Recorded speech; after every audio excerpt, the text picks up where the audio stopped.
Danville. Alan Shields here, Chief of Police for the town, and we are 10-8 and in service, which means we're here to make people's lives better. And we do that by safeguarding the lives, rights, and property of the people we serve.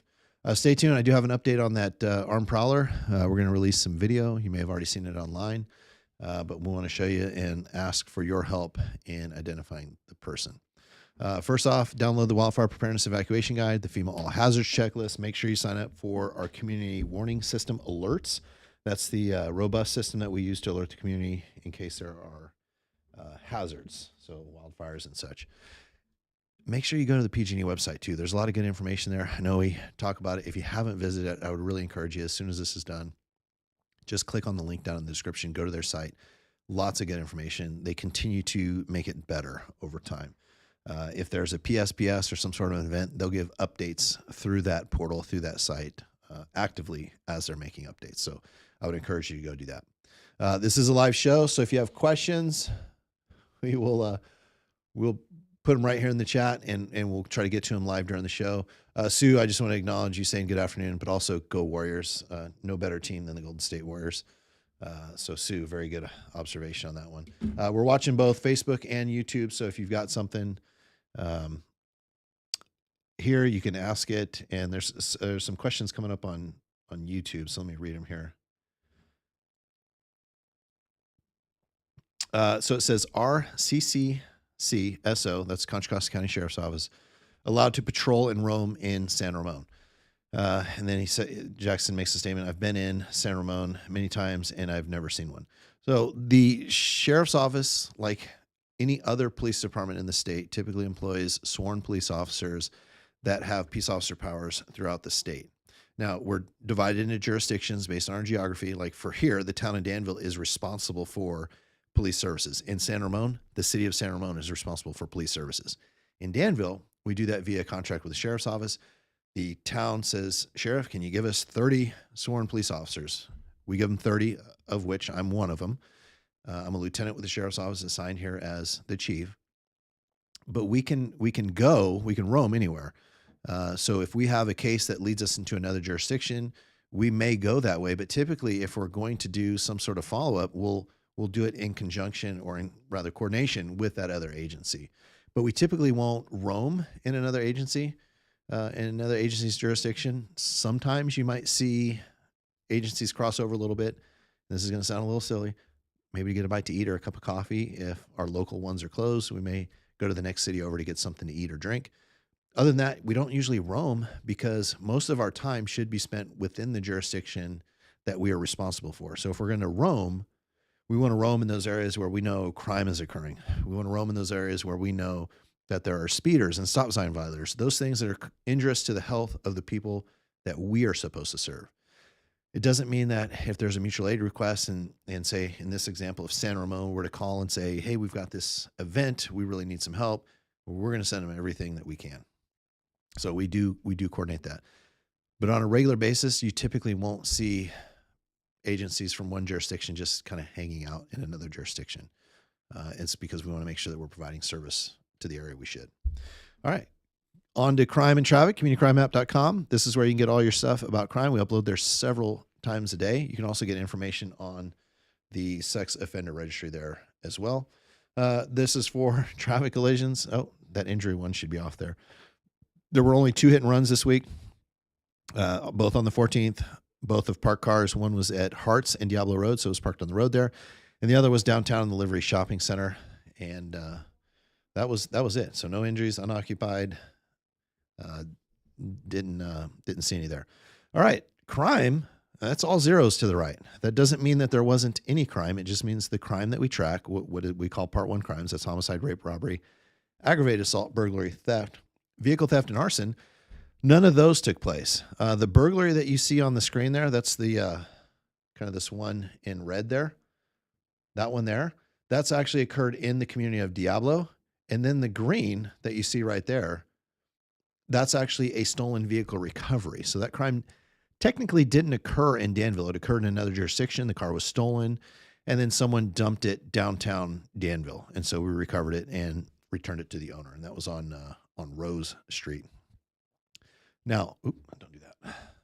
So I'm going to go over the arrest log real quick. And I want you to notice when there are fewer reported crimes, because every time there's a crime reported, so if your house were getting broken into, that means our officer, maybe a community service officer as well, or a detective, they're going to be devoted to that crime. And it's going to take several hours to complete an investigation. That's several hours that they won't be able to do proactive work. And so what I want you to notice is in the arrest log, what you're going to see is you're going to see a lot of proactive style arrests. So let's take a look. On the 14th, a man was booked for being drunk in public at the Chevron on Crow Canyon Road. On the 16th, a man was booked for DUI after he was driving on Communitas and Crow Canyon Road. On the 19th, we booked another man, this time for child abuse and DUI, after he was seen driving on Maplewood and Blackhawk Road. Let me explain that one real quick. A lot of times if we just state that, I think the picture that's in people's mind is that someone is like physically abusing a child, like slapping them while driving drunk. And that's not the case. So there are different types of child abuse. This one simply means that they created conditions that would likely produce an injury to the child. And so by driving drunk with a child in the car, we will always tack on the child abuse charge. And we just want to make sure that that's clear. So anytime you're driving drunk and you have kids in the car, we're gonna tack on the child abuse charge on that. On the 20th, the man was booked for DUI after being seen driving on southbound 680 at Sycamore Valley Road. And then on the 20th, during a car stop, we arrested a man for a warrant, and this was actually a Danville warrant, a case that came out of Danville, and that was for DUI and hit and run. And this is after he stopped on Crow Canyon, Camino Ramon. So that was the arrest for the week. We did have some significant case, but I want to cover one thing. We talked about drunk in public, and I want to cover what that actually is, because I think people have it in their mind what it is, and there's a condition that has to be met. So let's just go over the definition real quick. In this case, and this is straight from the California jury instructions, and it says the defendant is charged with Penal Code 647F with being under the influence in public, and to prove that, the people must prove, the people being, it would usually be the DA's office that represents the people.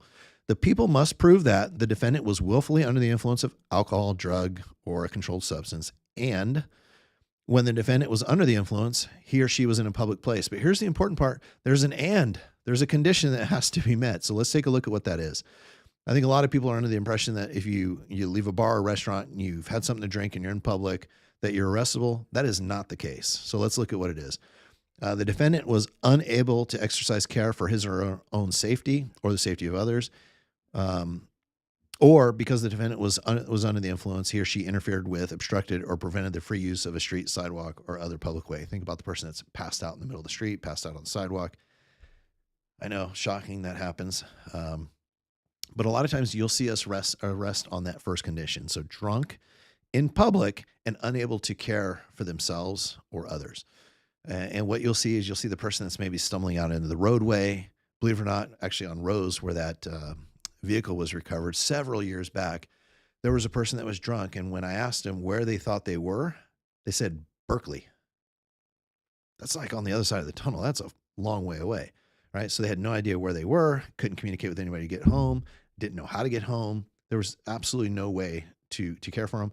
We tried calling people or offered to call, nothing. The person was clearly unable to care for himself due to being intoxicated. So we will arrest that person, take him to jail if there's not a sober place to put him, and then once they're sobered up, then they can be released.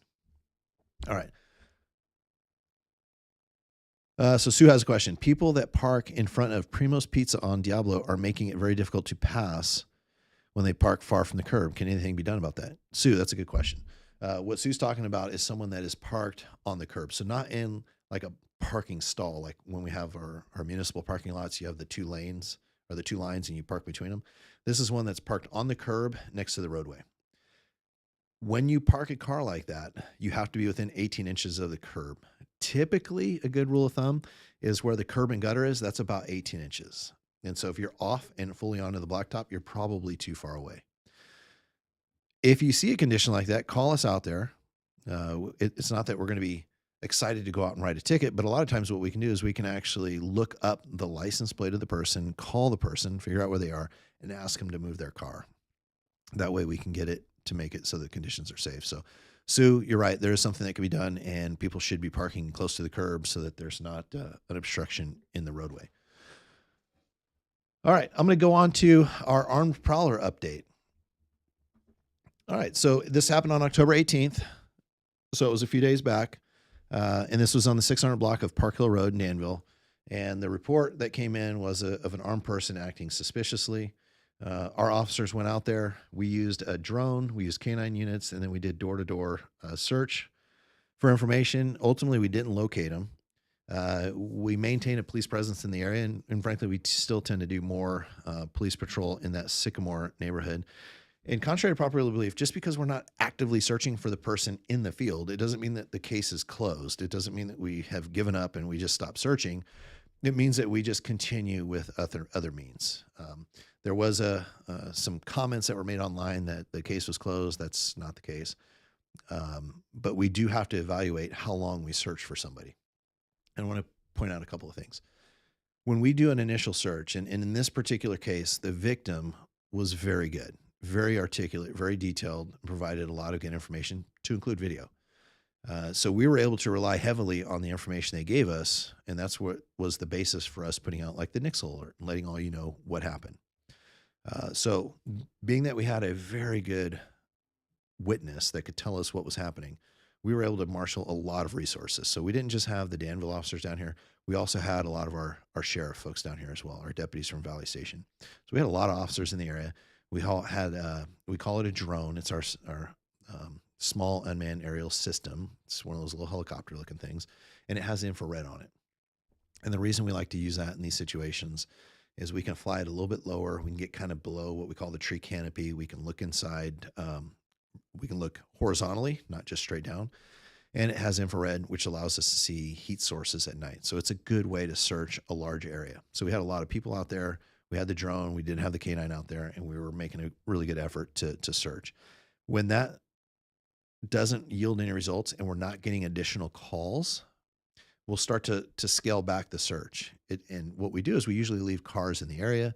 We'll have some cars that circulate, and then we may use undercover cars, but we don't just do a direct cutoff where we go from this, big active search to nothing. That's not how we do it. So what we're going to do now, though, is we want to release the video.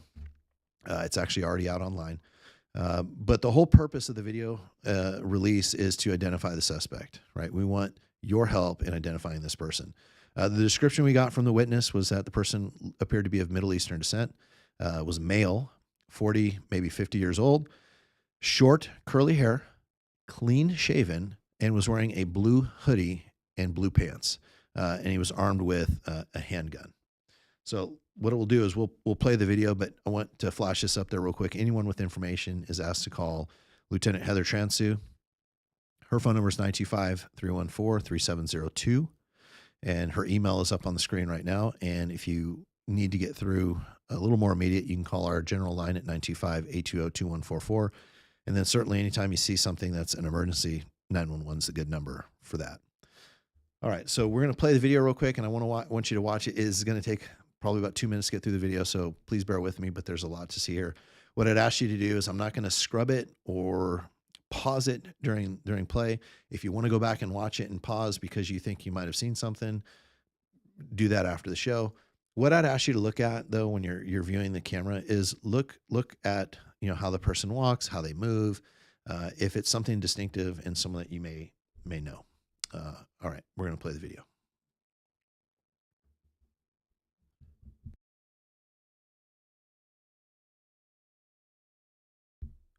So this is the suspect in the backyard, and you can see him going back and forth, and you see he's got some reflective nature to his hoodie there, and a little stripe down the hoodie on the backside there, and that's him grabbing a ladder. And then we're going to see a different camera here, and this is by the front door, so you see him run up from the bushes and crouching down.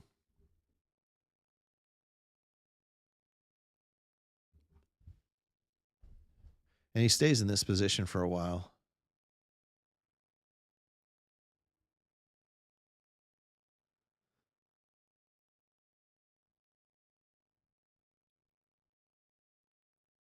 And then you'll see him come up here in a second and move over to the side. And the fortunate thing with our witness was they were very level-headed and savvy, and were able to communicate really good information to us in the moment. Also provided us video very, very quickly. A lot of times in cases where we get witnesses reporting, they will report the information but can't get us the video. So you can see him pointing what appears to be a gun away from the home. And he's still in that crouched position, and he'll stay there for a moment before he moves away from the house.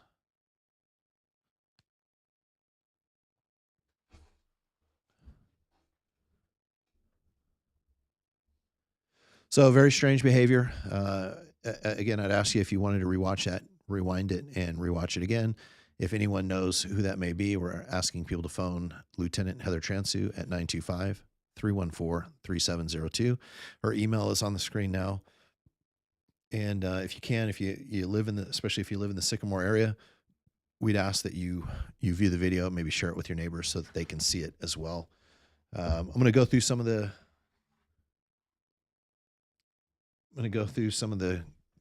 notes here. So Jackson makes some observations on YouTube about what he may be doing. And then Michelle asks a question unrelated to the video. So I'm going to answer that. So Michelle says, a golfer broke my window in Crow Canyon Road. I stopped the golfer, got their info, but now they are not cooperating. Can I file a police report? It was last week.